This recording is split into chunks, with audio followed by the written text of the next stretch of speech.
I've spent some time listening to a lot of different folks talk on many different matters on life. And one thing that seems to matter to a lot of people listening is consistency. Listeners and readers want to follow someone that is on brand.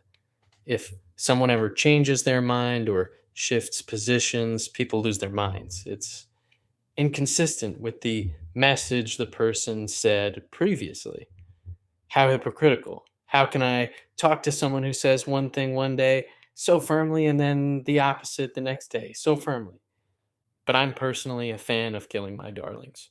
It's the things I'm most convicted about that I spend the most time thinking about. I have the capacity to change my mind. At times, I've watched that upset people in my life as if I'm not allowed to think differently, like I hurt them by having thrown away something in me that they liked, or they feel hurt that I don't have social media anymore, and thus that's an attack on them because they still happen to have social media and they identify with that. But to me, being consistent is something that, while it can be good, there are times when it can be foolish. In his essay titled Self Reliance, Ralph Waldo Emerson says, "A foolish consistency is the hobgoblin of little minds, adored by little statesmen and philosophers and divines."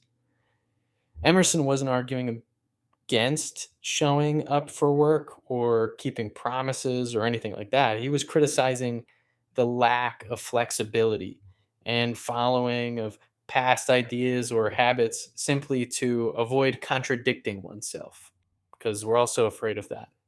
I like to think that I think I like to think that I try new things.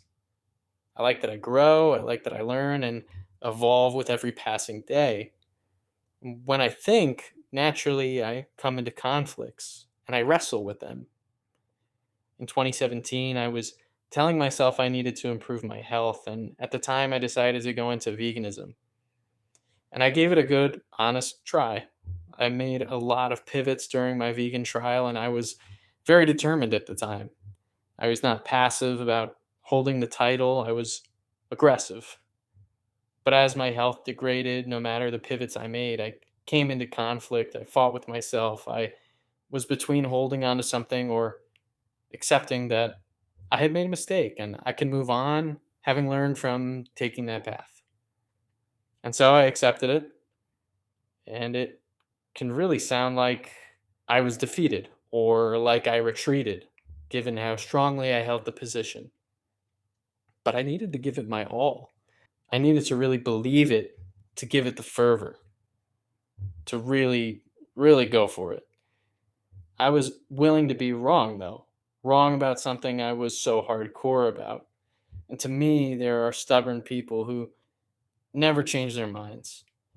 And then there are people who live their lives on the fence, too afraid of criticism or any risk of taking something so far and reaching the end of the road and being wrong about it.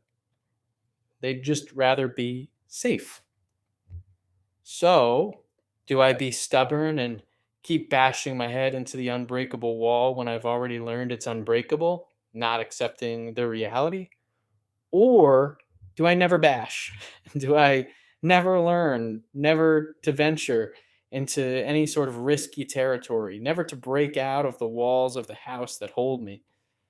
Personally, I want to go new places. I want to see new things, encounter great mysteries of life, and I'll never do it if I'm stuck inside on the fence, trying to be consistent or not wrong or not contradict myself.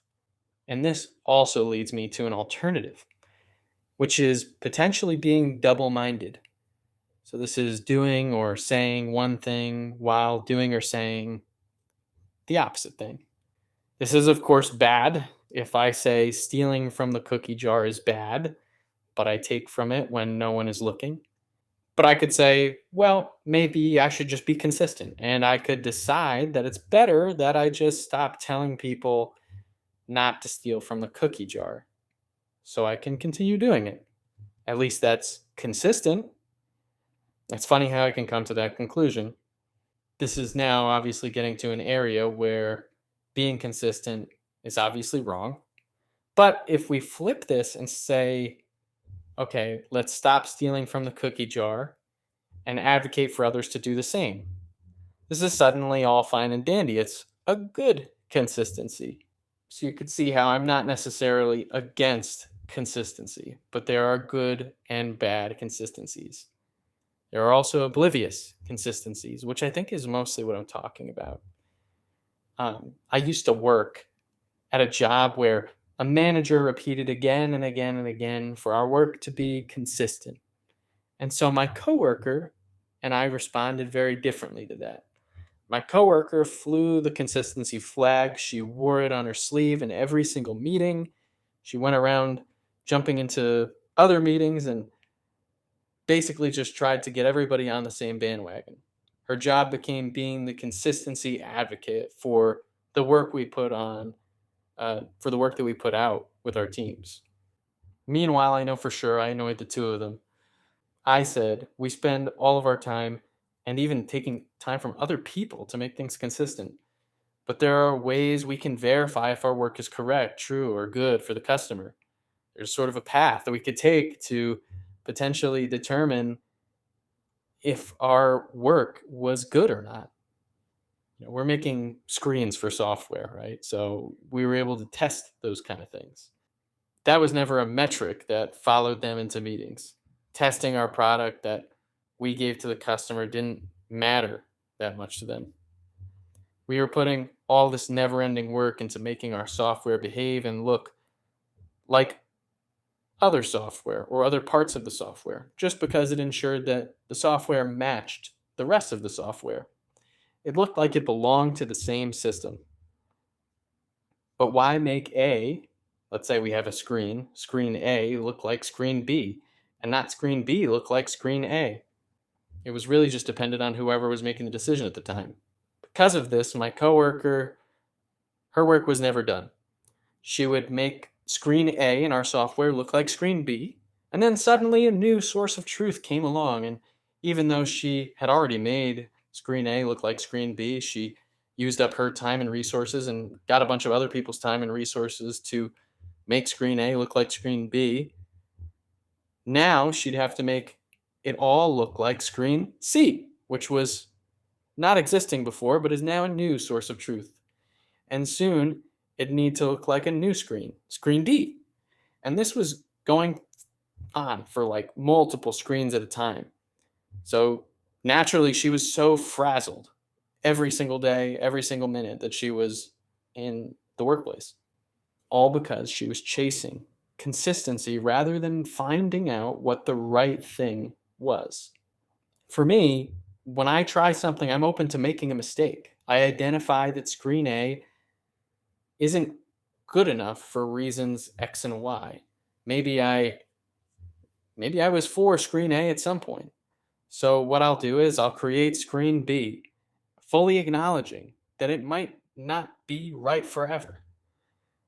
And so when screen B proves to be wrong, I make screen C to mitigate the reasons or the issues that screen B had. And I'm continuously improving the product.